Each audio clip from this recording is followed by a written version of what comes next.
Yo guys, it's CFB. Welcome back to a brand new video. Welcome back to the channel. And today, yes, we are here with some Chelsea transfer news. I was going to hold out on releasing or uploading this video a little bit later today. I was planning on doing it because the Carabao Cup draw is later on. So I was going to include that in the video, but look, we'll just mention it in tomorrow's video where the Champions League draw happens, which I'm absolutely gassed about. So gassed about. So we've got transfer news, big transfer news to deliver you all today. So before we do get into the video, please like, subscribe, hit the bell notification so notified every time I do the video. Also, first link in the description of my streaming channel, my second channel. Go and check those out. It'd be very much appreciated. Without further ado, let's jump straight into the video. By the way, that's not my hair. Here it is. Look, it's just...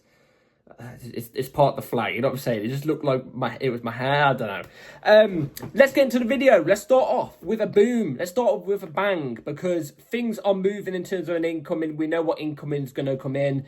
We've been talking about the story for a long period of time. It's probably getting boring now, but we've got major news in terms of the development on it. This is the Garnacho story. So this came up from Fabrizio today, right here on the screen. If we, give it a quick second to load. Here it is on screen. Just in, Chelsea have confirmed their proposal worth 35 million to 40 million pounds for Garnacho. Garnacho only wants Chelsea, and the here we go is coming soon. This is happening. In fact, like I always say, make sure the bell notification's on so you notify every time I load a video, because I actually think the here we go for Garnacho is going to happen tomorrow midday-ish, which might be a struggle for me because midday I'm usually in the gym, so it might be a little bit of a struggle for me to get it out straight away, but it will be out in and around, you know what I mean? I will try and get it uploaded pretty much the minute it gets released, because I'm always on it with transfer news and stuff like that. So Garnacho to Chelsea, it's looking like it's going to happen. I've been saying this for the past month. I keep mentioning it, that I've been saying it for the past month or whatever. Every time we talk about Garnacho, it's going to happen. He's coming to Chelsea, and surprisingly and weirdly enough, which I'm going to talk about in a second, he looks like he's going to come to Chelsea first before Xavi Simons. And which confuses me in a way, because I thought we had to sell a player to bring in either Garnacho or Xavi Simons, even though we'll plan on getting both of them. You know what I'm saying? So I don't understand. We've not got rid of either Jackson or Nkunku yet. That's news to cover in a second. So I don't understand. Maybe was we lying to Xavi Simons the whole time about going for him straight away? Because the recent news about Xavi Simons, this is it, is apparently Tottenham are going for him, and apparently we're looking at somebody else, some Lopez guy from Barcelona. I don't know what's happened there. What has happened there? I'm not too sure. I'm not saying it's a guarantee Xavi Simons is going to go to Tottenham and Chelsea are going to lead the race for him. I'm not saying that. But the recent news coming out is looking like it's heading in that type of direction. I don't know. It's weirdly taken a bit too long. So whatever happens with that, we'll have to wait and see. I think that's a deal that's going to happen like right at the end of the window. You know what I'm trying to say? But Garnacho, it is going to happen. This is going to happen. He's going to come in. He's going to be our left winger alongside Gittins. The 35 to 40 million price, I don't know. I think 25 to 30, I think I would have been happy with. If it was United's proposal, because obviously United wanted about 50, 55 million for him, I would have walked out the room crying my eyes out. I would have, if I was in that room with the United board saying that, you know what I'm saying? But 35 to 40, I guess in this market, which you've got to take into consideration, because this market is exploding players' values that shouldn't be this high, you know what I'm trying to say? I guess in this market, it's not really a bad value. It's not a bad gamble. I still standing firm on the fact that it should have been a loan plus an obligation of like 30, 35 million. Kind of like the Sancho deal, but there was like a release clause thing where we could trigger it and send him back to United instead of paying the obligation. I think there should have been something like that in the deal, really. But there's not, unfortunately. It looks like it's going to be a straight buy on Garnacho. Looks like we just have to take the gamble on him. He really wants to move, which I kind of like and stuff like that. There's a few things that have come out recently that I do kind of like about him. I'm still not on board with it personally. He's going to have to win me over. But yeah, it looks like this is going to happen. It's definitely going to happen in the coming days. I reckon it's either tomorrow or Friday that it's going to happen. Either those 2 days. So, like I always say, hit the bell notification so notified, because this deal is not dropping. This deal is not going to drop. It's not going to happen. It's going to happen at some point in this window. So, it's just about when. It could happen tonight for all I know. Anyway, let's move on to other news. Let's speak about outgoings, because outgoings is the thing we need to focus on mainly, in my opinion, because there's a load of players we've got to get rid of, aka Jackson and Nkunku. They're the type of players that we need to get rid of. And there's a few more, obviously, you know, the bomb squad, like the Sassy and stuff like that. But we're going to move on to talk about Jackson first. This is the recent news on Jackson right here on the screen. Chelsea are prepared to sanction a loan with obligation for Nico Jackson if a permanent transfer can't be agreed. £10 million loan fee is required. Bayern remain in talks. So, you know what? I always say this when we talk about loans. If it's a loan plus an obligation and we get 10 million for a loan and the obligation is something reasonable, like the price it should be at, about 55 million, I'd be cool with that. I'd be absolutely cool with it. But if it's a straight dry loan or a dry loan with an option to buy with something especially lower than what I just said, I'm kind of thinking we're getting ripped off in a way. I do. Or we could be stuck with him next summer. You know what I'm trying to say? We don't want, you know, to be stuck in that type of situation. We don't want to be stuck in that type of situation. Jackson's going to be leaving. There's no room for him in the squad. It's a bit of a shame because Jackson is a player that I do like, but he's just not the Chelsea striker for now. He's not what Chelsea need right now. And I've seen a lot of people bringing up the suggestion of, oh, but we're not going to have a third striker. Oh my God, we're not going to have a third striker. We need a third striker. When's that ever mattered? Let's be real. When has that ever mattered? When have we ever needed a third striker? There's not really been that many times. If we really need to, we can just dip into the under 21s, I think it is, or under 18s, one of the two, and bring up Whisperer Richards, because I think he's top. I think he's a top player. Actually scored the other week, if I'm not mistaken. A long-range banger as well.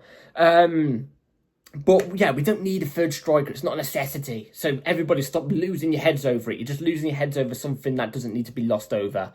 Jackson will be leaving. Bayern Munich. I said this in I think in my last video, if I'm not mistaken.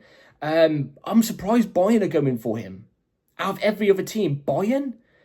I don't know. It would work. It's the Bundesliga. It would be a better league for Jackson to be in. But like, why would Bayern go in for him? I'm not too sure. Aston Villa are still there for him. Aston Villa could potentially put in a bid. We don't know. Aston Villa could potentially.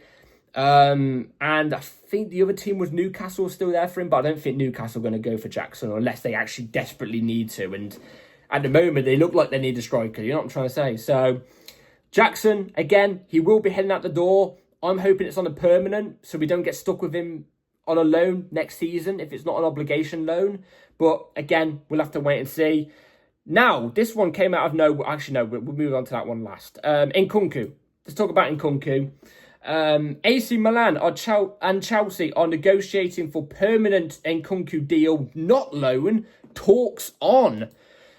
There's been so many there's been so many clubs that have actually seemed to be in all of a sudden now for Nkunku. RB Leipzig were linked with him. It looked like he was potentially going to go to RB Leipzig. It looks like now that's fell through. Bayern were in for him, but I don't think they're going to go after Jackson and Nkunku, so I think it's going to be one of them. It looks like they're going to prioritise in Jackson's way. AC Milan, Inter Milan and AC Milan are in for him, but AC Milan going for Nkunku. The price tag we want for Nkunku is about £40 million, which equates to about maybe, I don't know, 50 million euros. I'm not too sure for AC Milan. I would be surprised if AC Milan managed to get this done. And you know what? I will praise AC Milan a little bit if they manage to get this done, because they will actually be paying for one of our players instead of getting them on a loan with a very, very cheap option or very, very, very cheap obligation like they always somehow manage to do with us. You know what I'm trying to say? So if we actually manage to get, like it says there, negotiations for a permanent, no loan, permanent, I'll be happy with this. Despite my liking for Nkunku. You know, it's a move I think would be doing well in both parties. I think Nkunku would do well at AC Milan. AC Milan would obviously happily have a player like Nkunku on their books, and obviously we get him off our books to go and bring in another player like a Xavi Simons, hopefully. So yeah, AC Milan are in the running for Nkunku. I'm very surprised about this one. Absolutely very surprised. I was expecting that to say not permanent, just loan or something. You know what I'm trying to say? But AC Milan in for Nkunku. But it seems like another deal that's going to happen right at the end of the window. It doesn't seem like something that's going to be resolved tomorrow. I'll be very surprised if it's resolved tomorrow. But then again, loads of other clubs are in for Nkunku, so maybe could we get a bidding war? 50, 55, 60 million maybe? Profit? Pure profit, by the way, because, you know, we brought him for 40, 45, I think. Anyway, this is the surprising news I wanted to get into. This was the news I was about to say just before the Nkunku one, but we're going to talk about it now. So, right here on the screen. Chelsea won a permanent deal for Tyreek George as only one international loan spot remains. They have told Roma it will be 25 million plus a heavy sell-on clause, but Roma's budget is lower. Chelsea also received approaches from 2 Premier League clubs and German clubs. I think we spoke about this transfer rumour, not Tyreek George to Roma, but Tyreek George potentially leaving Chelsea. We spoke about this about 2 months ago, a month ago, with the potential of George leaving because there was little, whispers about it. I would be gutted to see Tyreek George go. I would, and instead of a sell-on clause, I'd put a buyback clause in my opinion, because I do think Tyreek George has the potential to become a really good player. The only problem is, and this also could apply to maybe why we haven't got a buyback clause on him, is because we've got so many wingers that are higher in potential and higher right now than what Tyreek George is. For example, Pedro Neto, young, high potential, even though, well, he's not young really, he's about 25 now, isn't he? But Estavo, Quendea,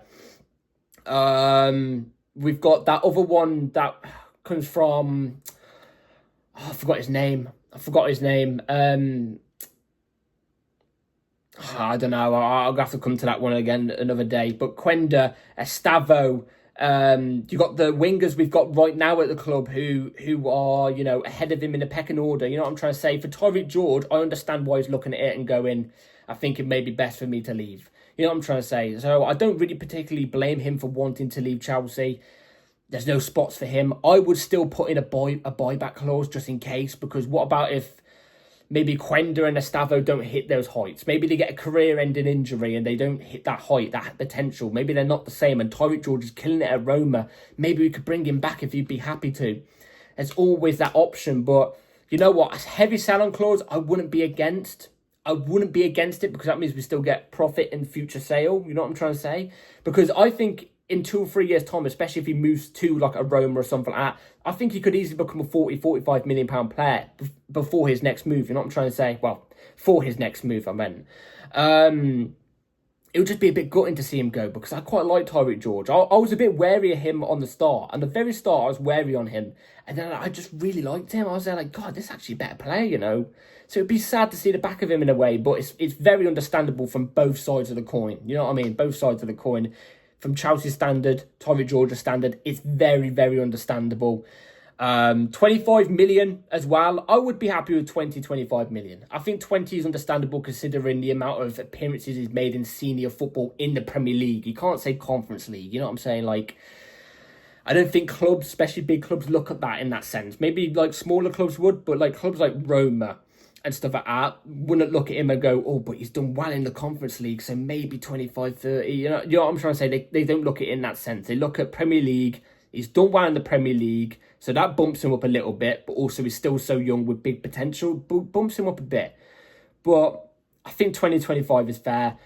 Roma, like I said, put your price down if you want him. If you want him, put your price down. And we're not dealing with no loans. No more loans. You know what I'm trying to say? So no more loans.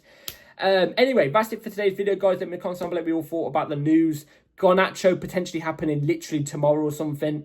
Be here with the bell notification so notified for that video if it does come. Because anything can fall through. And let me know in the comments down below what you think about all the other news. I'd be very intrigued to know.